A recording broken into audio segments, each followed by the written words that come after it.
Good morning. Today's topic will be discussing immigration in Belize.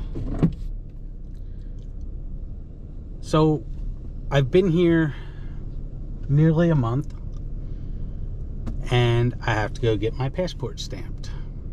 So we'll talk about everything that entails and why. So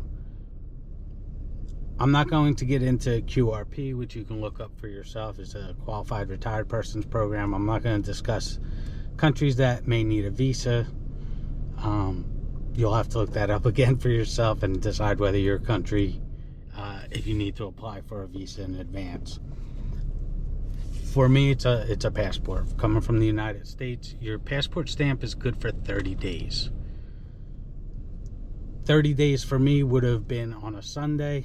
Friday is a holiday, so I'm going to have to get this done on a Thursday because come Monday, I would be in violation. So the first thing you have to do is learn the rules and laws of the country you're going to. I'm trying to be the best immigrant I can and be in compliance with everything. So, after 30 days, or before those 30 days are up, I can apply for a visitor permit extension. This allows you to remain for another 30 days.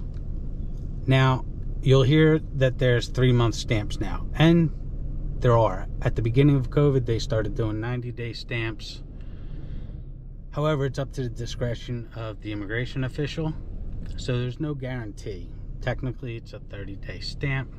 If they give you more, good for you. Each stamp costs $200 Belize, which is $100 US. So it's important to make sure you have the cash on you. Not all places take cards, and the card machines aren't working when they do take them. So it's best to have Belize dollars on hand to pay that. If you're getting a 3-month stamp, obviously 600 Belize. So what qualifies you to get the stamp? Can they turn you away? These are all questions that we may answer. Some of the rules are very vague and it leaves a lot up to the immigration official. So straight from their website, who can qualify? Persons who want to extend their holidays in Belize or persons investigating the possibilities of settlement. Well, that's where we're at. So hopefully that'll be good. If you saw my second video on what I was bringing to Belize, and I talked about the folders. So today I brought with me my blue folder and green folder, which have all my personal information, bank statements, a letter from pensions, my pension system showing what my allotment is per month, to show them that I can afford to take care of myself while living here, that I'm not going to be a burden on them. And I also have my land deed and my rental lease. Show that I have a place to stay in good standing. Will they ask for this stuff? Maybe, maybe not. Depending on who you ask, immigration officials have asked for all this and more, and they've asked for nothing at all. Something my father taught me at a very young age: better to have it and not need it than to need it and not have it. So I'm bringing this stuff just in case they ask, and we'll head on over.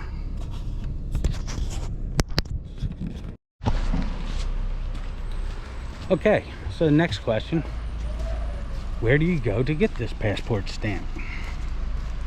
Well, that really depends on where you live. So if you're anywhere on Ambergris Key, Key Calker, there is an office in San Pedro, office in Belmo Pond. One place there's not an office is where I live, Placencia. The nearest immigration office is in Big Creek.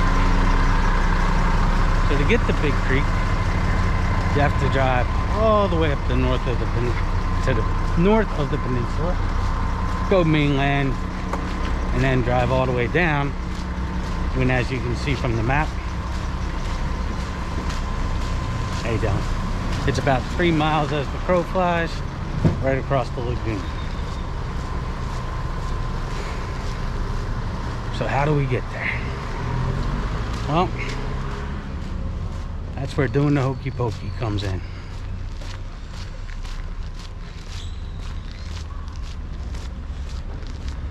There is a boat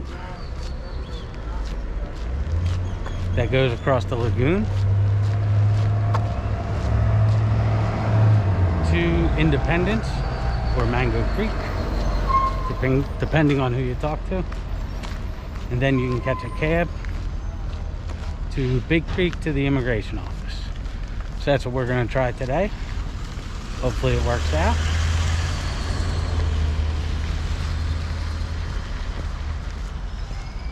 And we're almost there.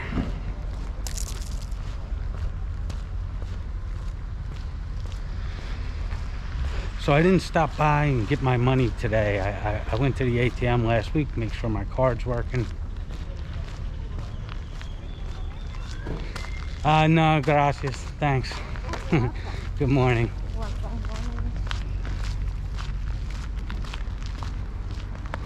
Alright, so way in the back here is the Hokey Pokey water taxi.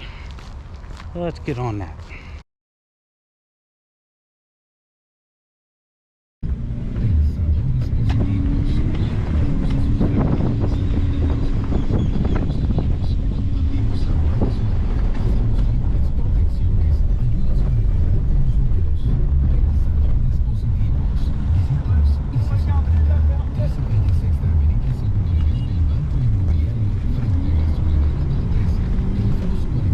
So, is this Independence or Mango Creek?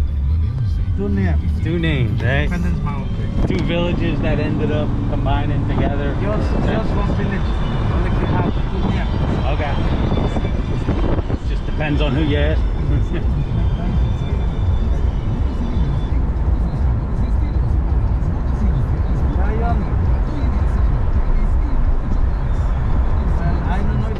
Alright, I pay you now or No, okay. finish.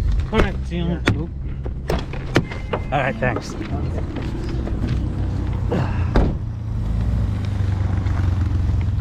Immigration, Big Creek. Okay, so standing outside immigration. It's about a 15-minute boat ride and then a few minutes to get here. We had one other stop along the way. They did ask for my rental agreement. They did ask for source of income, and that was enough. I asked for a 3-month stamp and it looks like I'm getting it. So we're just waiting for the passport to come back and I can head back. So it was fairly easy, but they do ask for the documents. Some people will tell you they don't, but I got asked, showed it to them, no problem. That's my experience.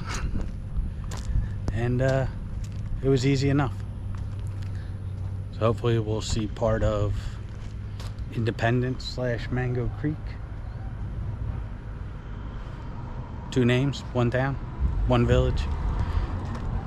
The story I got was it used to be 2 villages. They combined for census reasons. The taxi driver who's been doing this for 16 years told me it's just 1 village. So I think that's another one of those things where it depends on who you ask. Right. Pretty easy to get to and no problems. See you as we head back.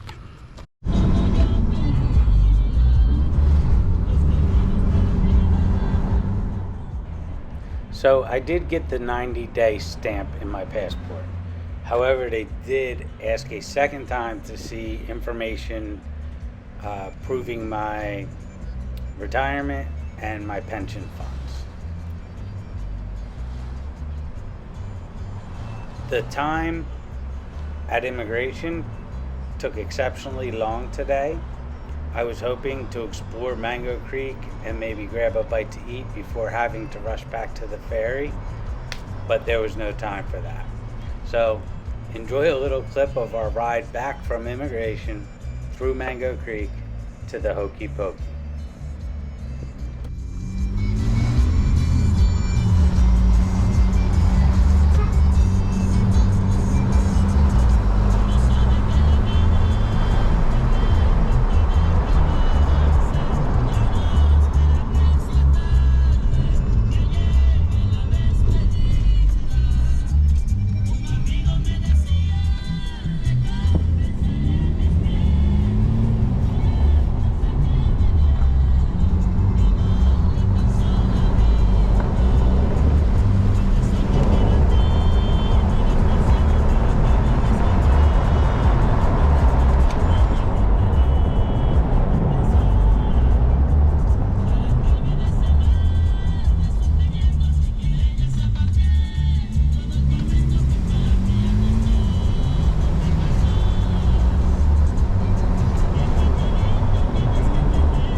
I made it back just in time to catch the 10 o'clock ferry back to Placencia for the 15-minute trip back home.